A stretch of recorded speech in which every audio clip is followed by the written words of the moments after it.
Do you think people are born gay? Yes. No. I don't know. I believe so. I believe so. I believe that it's a choice that they make. Certain people may be born a certain way. Certain events may make them become a certain way. I believe so. My mother's gay. Genetics. Were you born gay?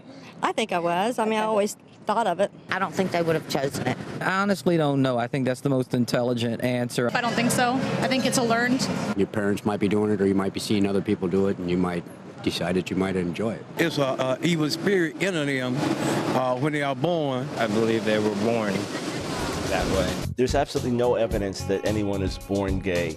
In fact, the lesbian journalist Camille Paglia famously said, "No one is born gay. The idea is ridiculous." If they weren't born that way, how did they get that way? In the 90s, the media made claims that a researcher had found a gay gene. And in fact, a gay gene was not found. We know that certain people grow out of homosexual desires or grow into them later in life.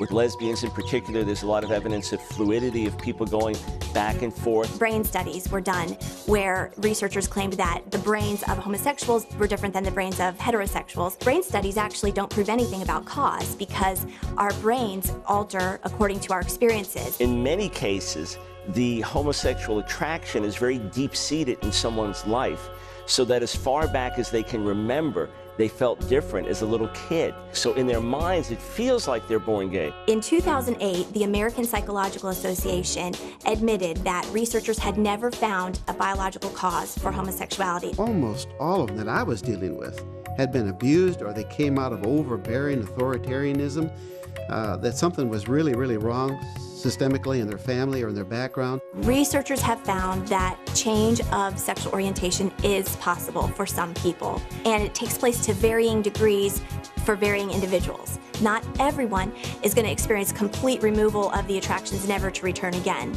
In fact, as with many other issues that we face, it may be something that that person will experience a reduction in, but will continue to master and deal with throughout their life. In most cases, the cause can be identified fairly easily. I was abused by my babysitter, or my brother, or some cousin, or I saw this porno film, or whatever else. That population has a much higher level of depression, suicide, substance abuse, and many other issues. We see in gay-affirming cultures such as Denmark, New Zealand, the Netherlands, Finland, we see the same rates of suicide and depression. So we know that people are entering therapy suicidal. The therapy isn't making them suicidal. The therapy is meant to help. You show me anybody living in a gay lifestyle that doesn't have somebody they need to forgive, I say that's impossible. And so if you don't help that person forgive from their heart, you're not going to help them because that's a barrier between them and God.